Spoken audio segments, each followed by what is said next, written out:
Imagine you are 700 meters above the ground and you can see the whole cityscape of Kuala Lumpur with one glance.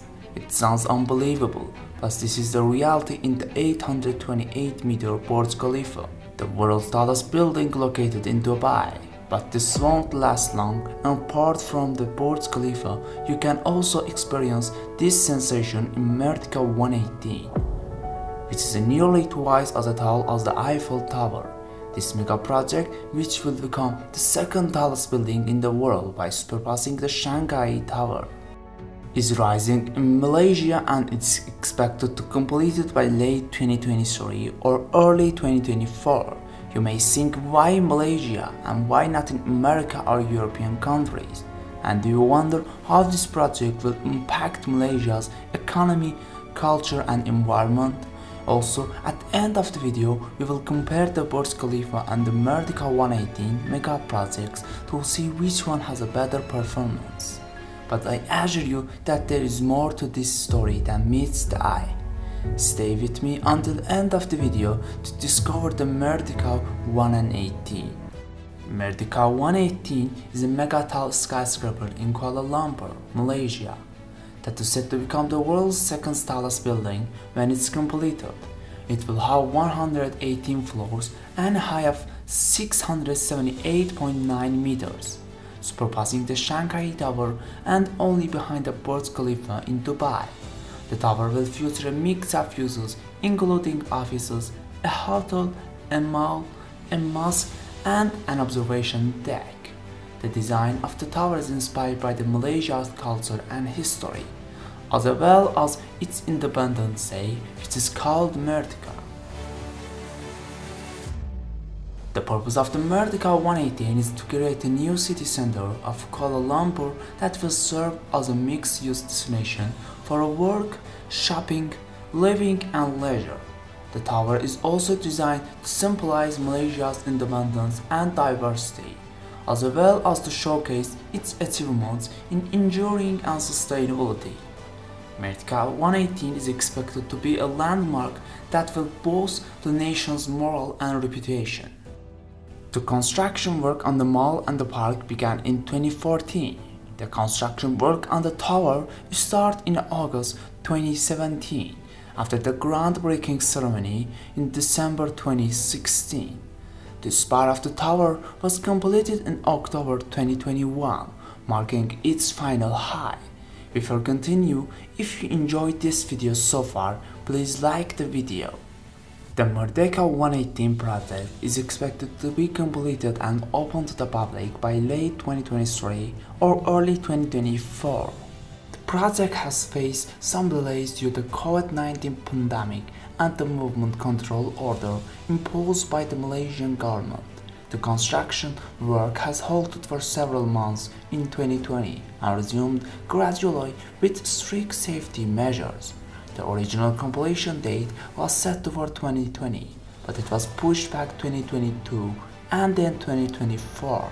The main investor of Merdeka 118 is a Peramidalem Nasional Berhad (PMB), a Malaysian government-linked investment company that owns the tower through its subsidiary PMB Merdeka Venture STN PhD. The project has a budget of $1.21 billion. The project team consists of companies from Australia, Southeast Asia, Europe and North America, including architects, engineers, consultants and contractors. The design architect is Fender Cutzelides, an Australian studio that also designed the York Tower in Melbourne. The local architect is RSP Architects STN PhD, a Malaysian firm that worked on various projects in the country. The civil and structural engineer of record is ARP, a global engineering and consulting company that collaborated with the local firm Robert Wood Group.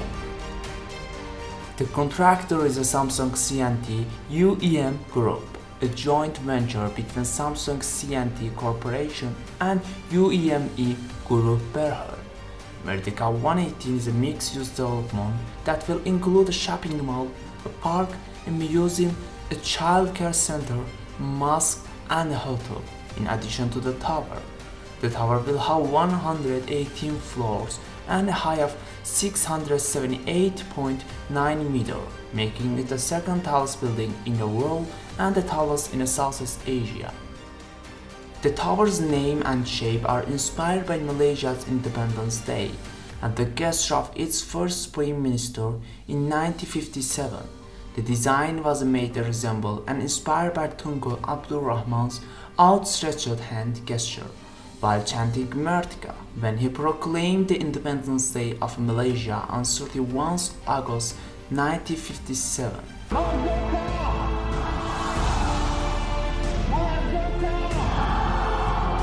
The tower will also be the first in Malaysia to receive a triple platinum rating from the worldwide sustainability certifications, including leadership in energy and environmental design.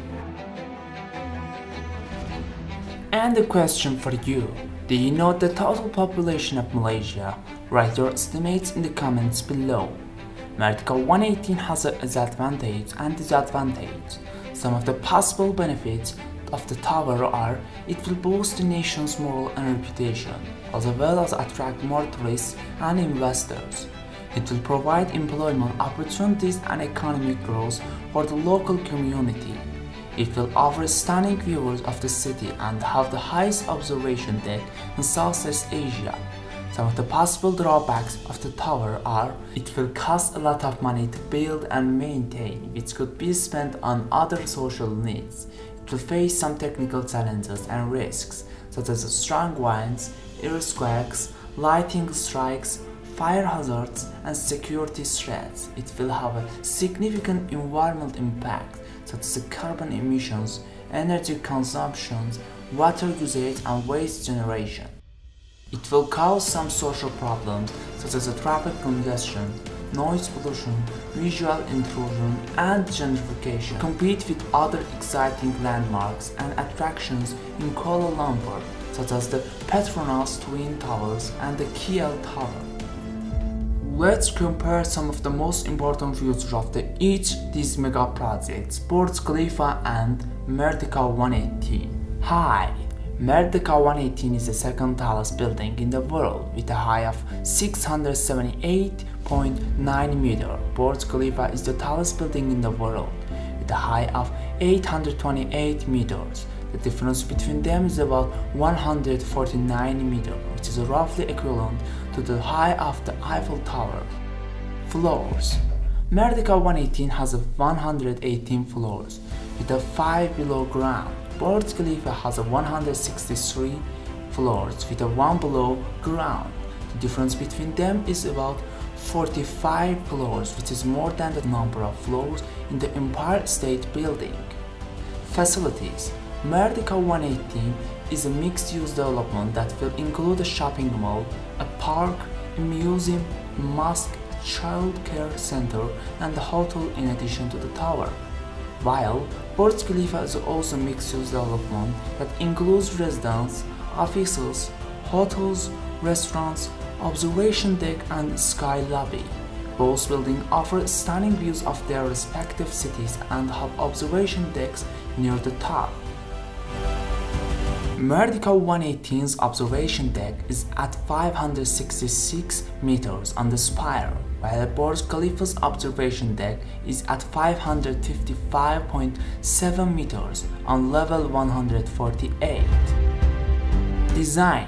The tower's shape resembles a diamond with facets that reflect the light and create a dynamic appearance. The tower's spire also incorporates elements of Malay traditional Songket pattern. Burj Khalifa's design is influenced by the Islamic architecture and the shape of the desert flower called Hymenocallis.